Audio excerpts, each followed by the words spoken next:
there's something about also that gospel lesson that we heard this morning, getting out of a boat and walking across a windy sea and turbulent water is not something most of us are naturally inclined to do. At least I will speak for myself. I'm not even sure if Jesus would be enough incentive for me to get out of a boat and start walking toward anyone, particularly on a windy lake.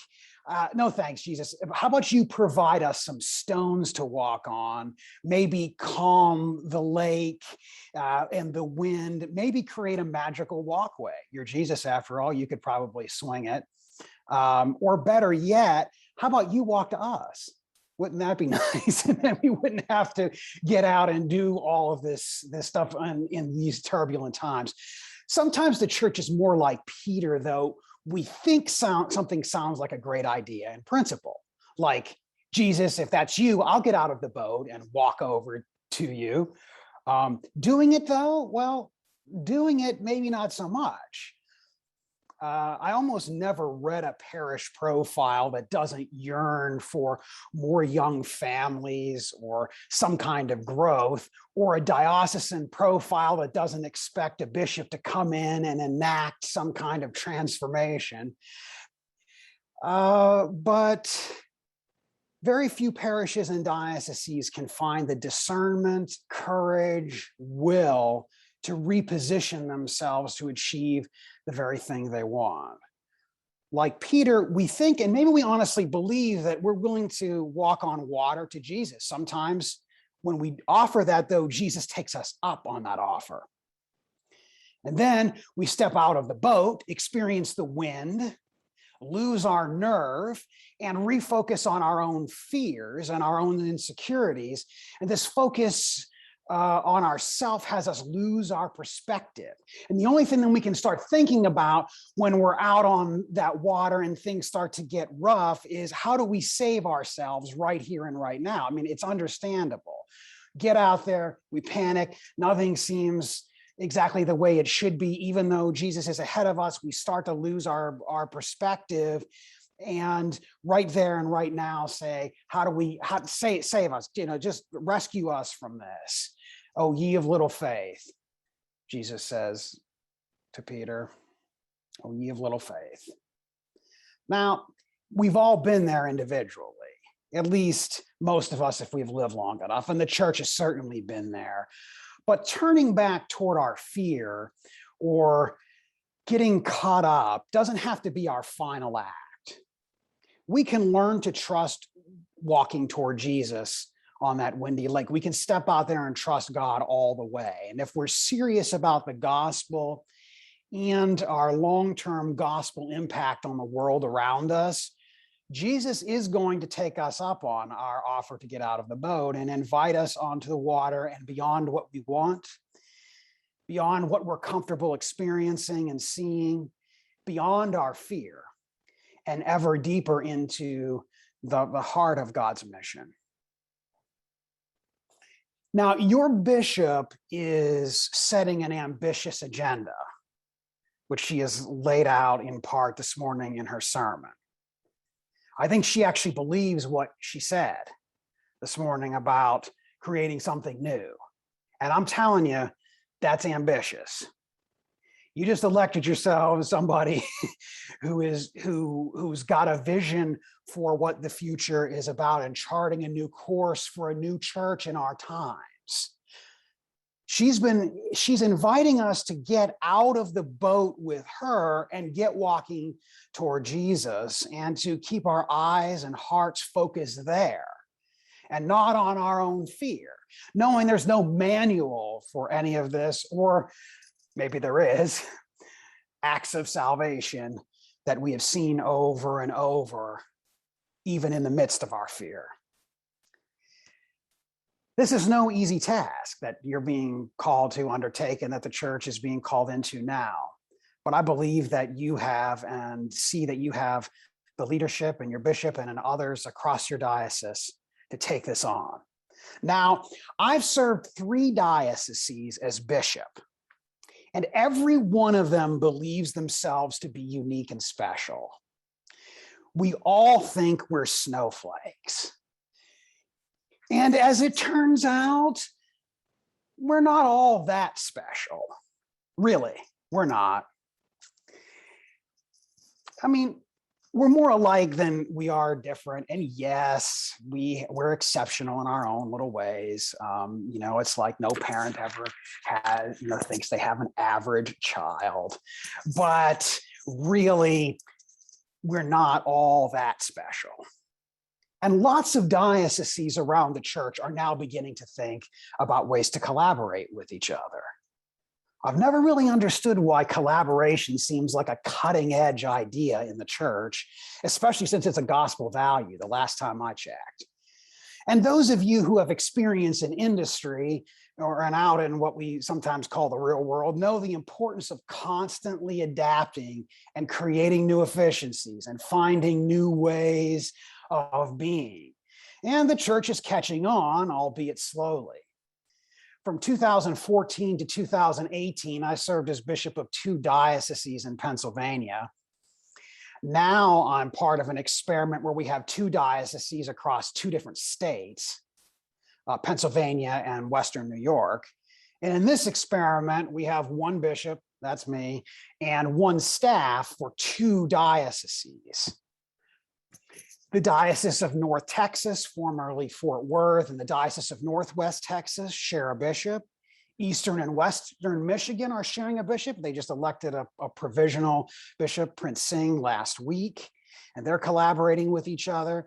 The dioceses in Wisconsin are working together, and several other partnerships across the church are being contemplated even as we speak. This is no easy matter, though. We are being called into uncharted territories, onto a windy lake. We're called to walk in faith now because really we don't know. As your bishop said, we don't know what the outcome is. In fact, we might not even know the exact path. This is hard for us to take in the church. It's hard for us to take anywhere, but it makes things feel uncertain. And that's because we're in the process of creating something new for which the manual required has us act and walk in faith in the space of unknowing.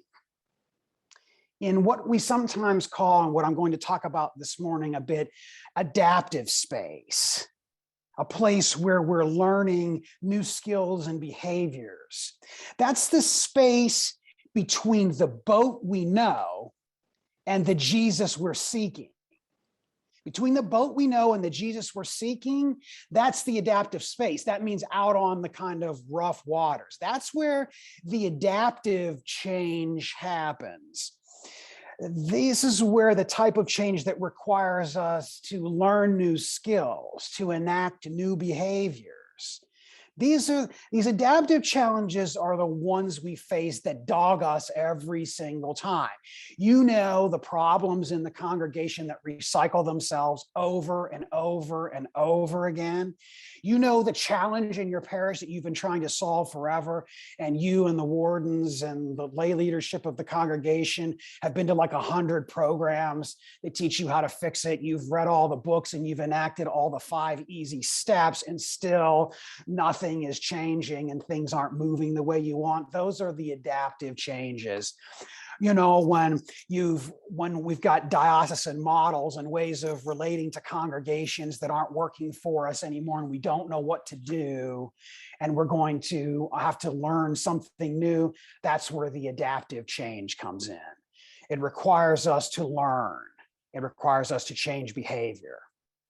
I want to say a word this morning about technical and adaptive change, and I've put up this nice chart here to talk a bit about the difference between what we call technical change.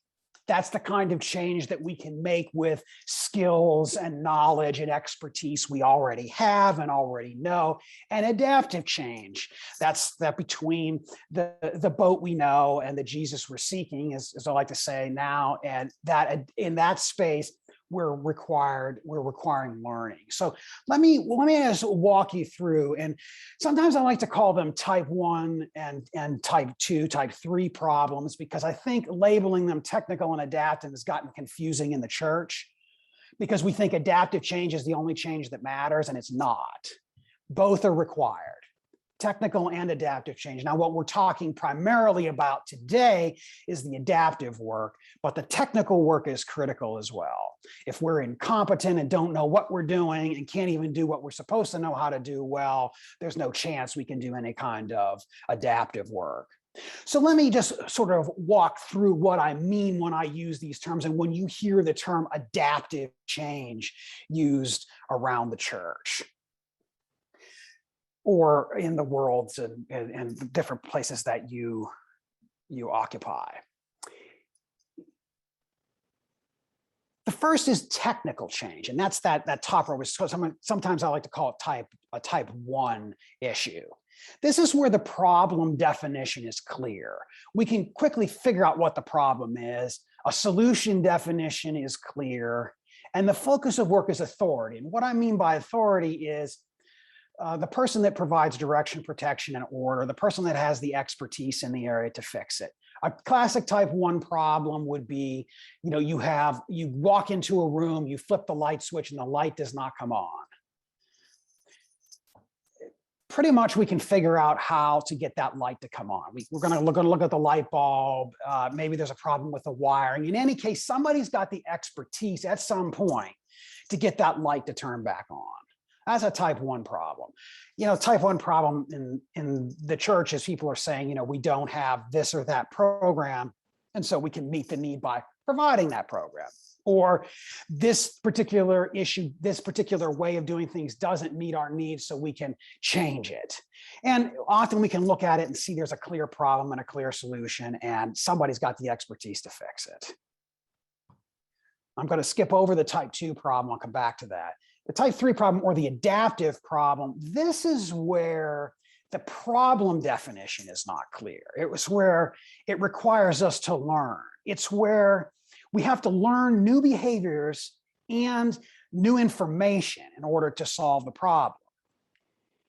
The solution definition requires learning. It means it's not clear how we fix it. And this is the key with adaptive work. And this is the bishop is calling you to this kind of work. And this is the key. And I want to make sure that if you don't take anything else away from what I'm saying this morning, you take this away. The focus of the work is the stakeholders. That's everybody. So that means in this adaptive work that your bishop's calling you to, it's not just on her. It's not just on this Thrive group, which is going to help lead the change. It's on all of the stakeholders. I mean, we all have to own the focus of the work. It's on all of us. We all have to own the issue. And that's what makes it different than the technical change. Let me give you an example of kind of an adaptive problem. We'll start with, say outside the church. Healthcare is a classic adaptive issue in the United States. Now, I'm not going to get in, we could spend all day talking about that. But what I mean by that is every politician has got some solution to healthcare. All right. And they lay it out in a platform usually, and we're going to do these 3 things, and it's going to fix it.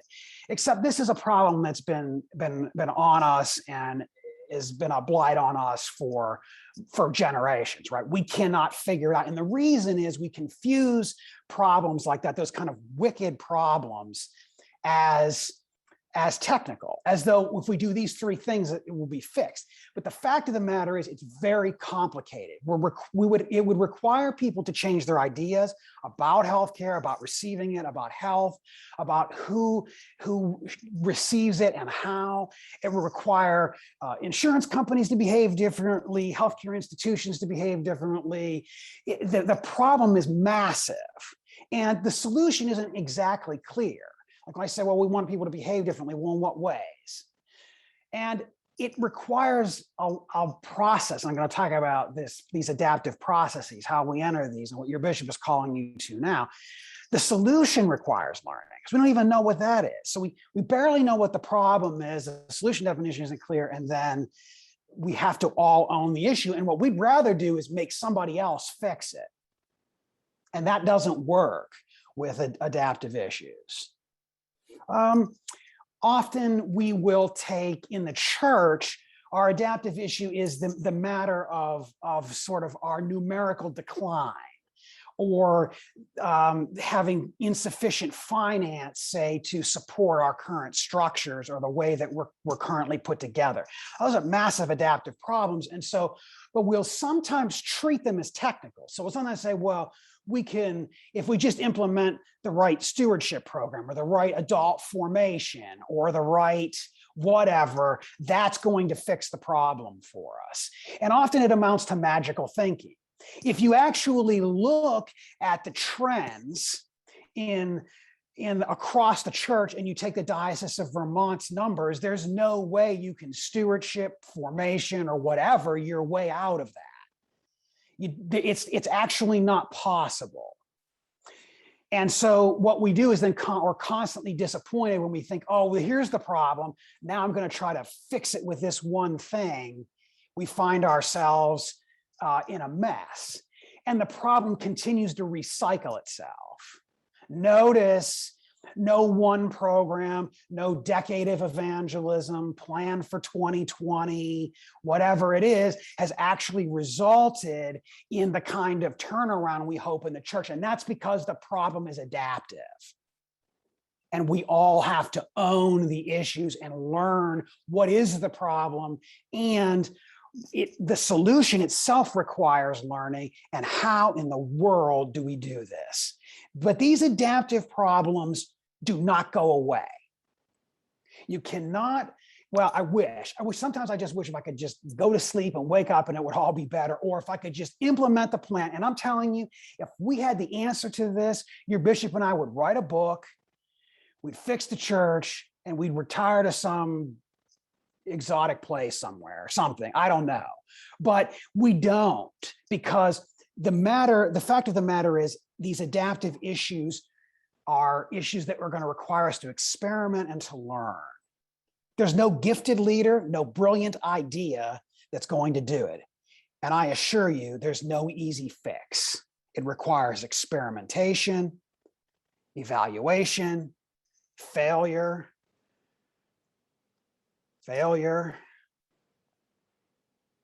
try again, failure, and reiteration. And that's where the adaptive change happens.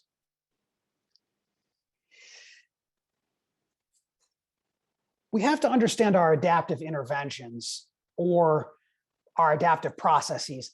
And I think the discussion that your bishop is talking about now and that she's calling you into in this time is a brilliant adaptive experiment. Okay, so what happens? How does this work? So we're okay, fine. Sean, that's great. I mean, we have to learn about the solution. We have to learn about the problem. How is it that we do that? Well, let me just start with what our inclination as a church is. Our inclination as a church is to start something new. We know how to do that. We like to experiment at least sometimes, as long as it meets our needs or our sensibilities at a current time, usually. And then when it's clear that the experiment isn't quite working the way we originally envisioned it, which often happens, right? Or it's not quite meeting the goal, or it's not getting to be sustainable in the way we wanted, or whatever, it's not having the impact we thought it would have. What we do is we decide that instead of actually changing it, we'll just try harder. I swear, I think the Episcopal Church, we think the gospel message is try harder. Or we double down on it. So it's not actually working, but we want to support the people, and or we think by it's supporting the people and by just doubling down on it. If we just spend more on it, or if we just keep saying it's working or it's going to work, then it will. But the adaptive process is not about doubling down or trying harder. The adaptive process requires us to try, evaluate, fail sometimes, and reiterate. So your bishop is called thrive into being and saying we have to observe what is going on around us. We have to look at our finances, our governance, the ways in which we're carrying out God's mission in the world, to look at all of these things and evaluate them, and then make some kind of interpretation about them. And this takes a while, right? It requires all of the stakeholders to be involved in some way, to have a stake in, anybody who has a stake in this, and this isn't just the people in the diocese, people out in that are out and around the diocese as well, to make an interpretation. And then what you'll do is make some kind of intervention. You'll start a conversation. You're talking about partnering with other dioceses. You will come up with an experiment or a way forward, and you'll try something. But the process then, this is where the church gets stuck. We observe, interpret, and usually we rush through those because we think we already know. We intervene, so we try some experiment and then get stuck there, saying, well, if we just try harder here, if we just keep doing it, or we just get discouraged and sort of it just fades away. You know, those things we start and they just kind of like fade away and like, whatever happened to such and such?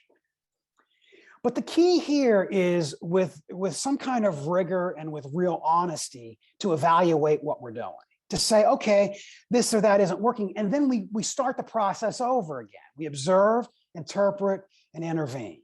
It's a process of what I like to call reiteration. And I get to say that here in the Diocese of Vermont this morning because I'm forbidden from saying iteration in my own diocese. People are tired of hearing the word, but you haven't heard it as much. I get to say it, so I'm going to say it a lot. Reiteration. Now that we sometimes just talk about reiterating as saying the same thing over again. That's not what it means. We're talking about taking something that is one iteration, and we're saying, what are we going to do next? So we're going to start the observe, interpret, and make a new intervention. And we have to continue to do this over and over. Understand this, the first thing you do, the first vision you have, the first experiment you undertake will not be the last. It will not be the final one. I know this. This theory has proven out over and over again. And certainly in my experience with dioceses, you were constantly having to reiterate, and you'll make a lot of mistakes along the way. I still have not stopped making serious mistakes along the way, or misjudging things, or not quite getting it right, just as recently as a few weeks ago. So this is just part of it too, is understanding that taking action like this and having these conversations is not easy. It's hard, and it can be disappointing. And it can cause us to, it can cause me to get anxious. It can cause me just to be like, you know what, just let me sink into the water, or I'm going back to the boat. You know, Jesus, if you want to come out here, you come on out. And then I remember the call that we have. The key, though, is to continue to evaluate, adjust course, and reiterate. That's where the adaptive change happens.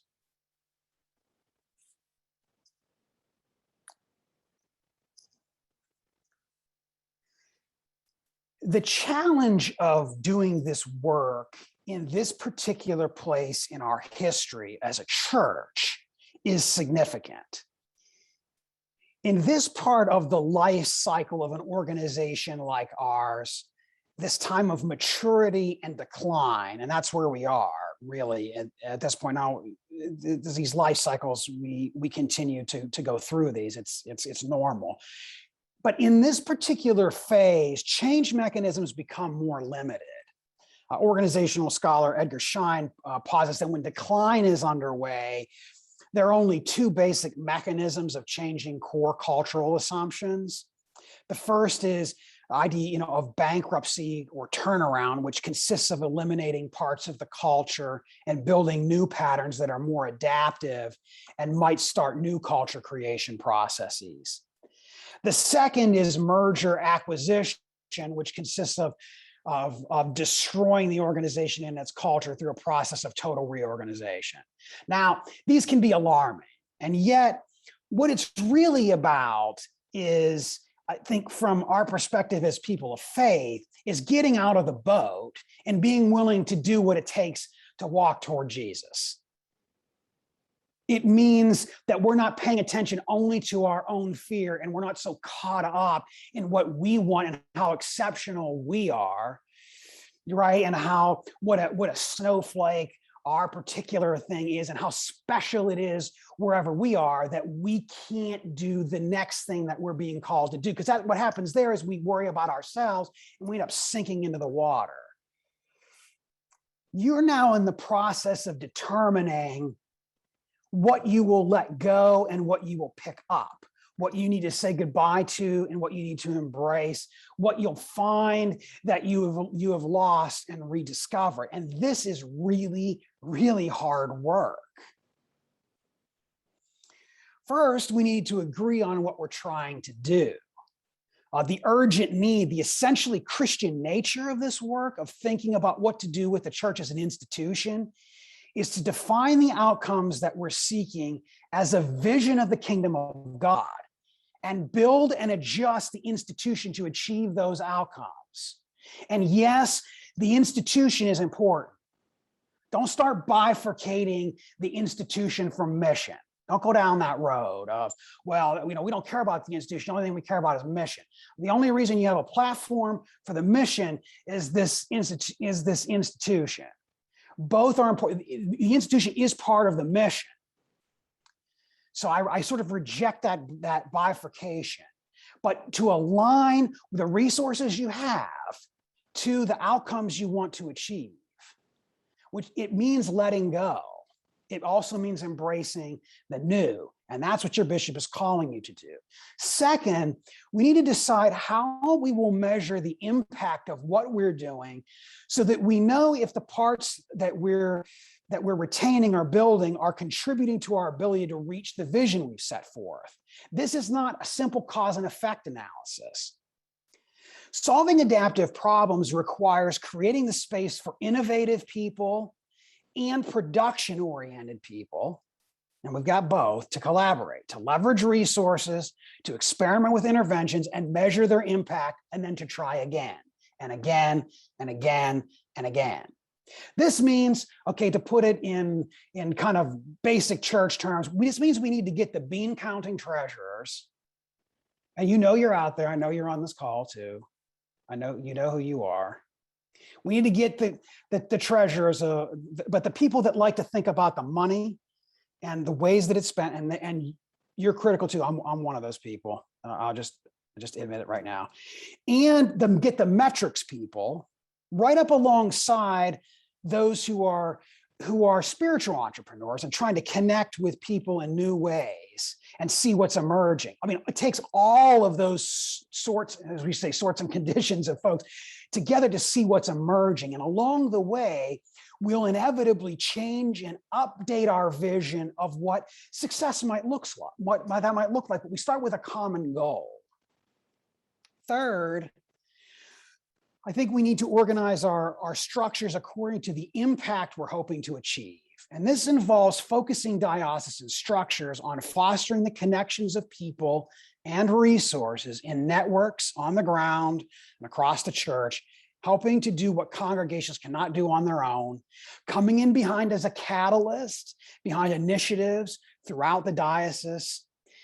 And staff structures and budgets have to be structured and aligned to these ways of thinking and the results we want to achieve.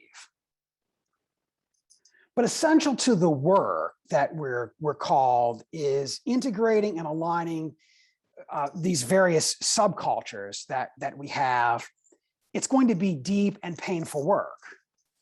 Much of it centered around the anti-racism work that we're called to do, and will require a complete restructuring with diversity, equity, and inclusion at its core.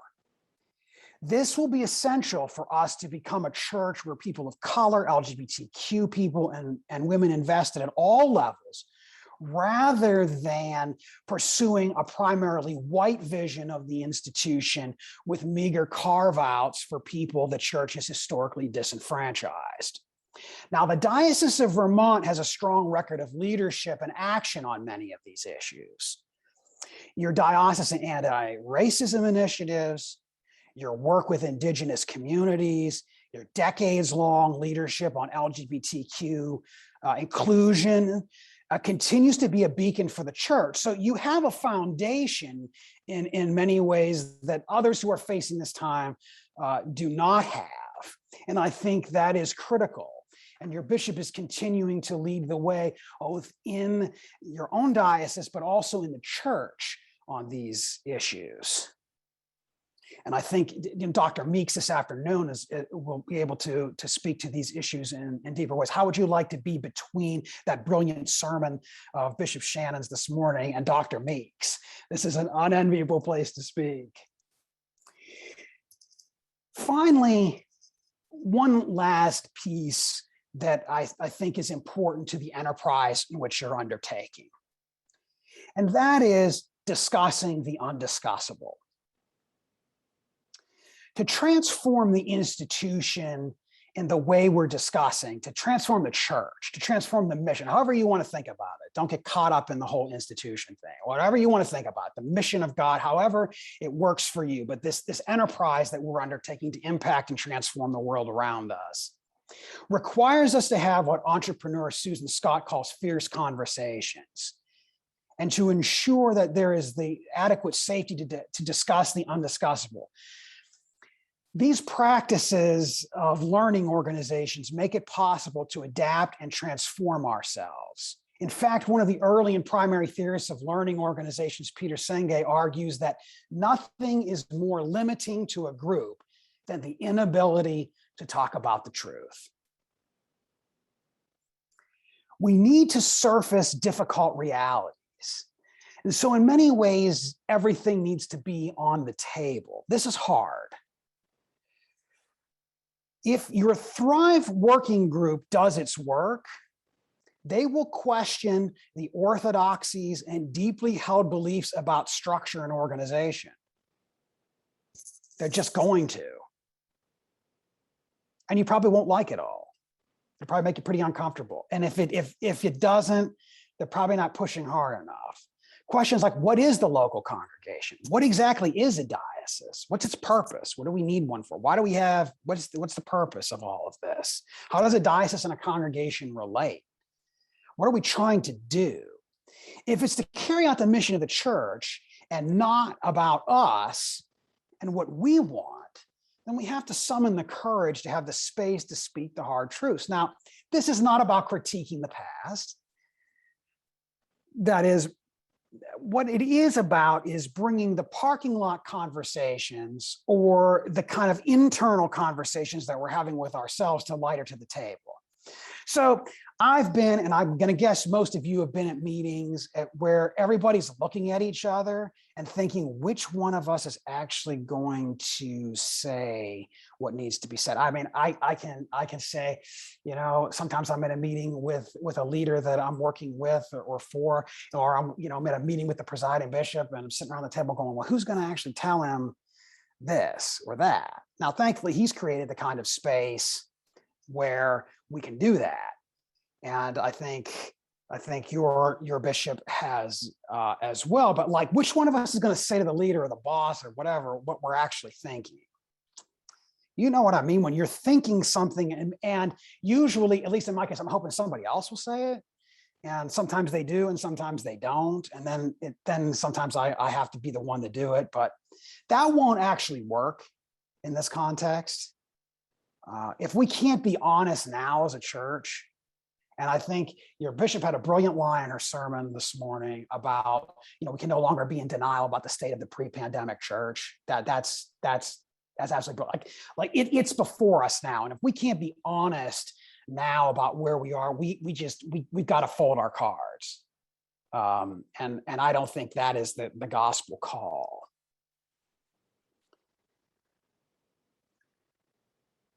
But unearthing these difficult conversations and having them is critical. Friends, we simply have to get out of the boat and start walking across the water. God knows it's windy. Really, God knows. God knows it's windy. Oh, Vermont, take a step out of the boat and put your eyes on Jesus and get going. Your bishop will be walking with you. The seas will rage and foam, no doubt. That's the adaptive space. That's where it will happen. You won't sink. You'll thrive.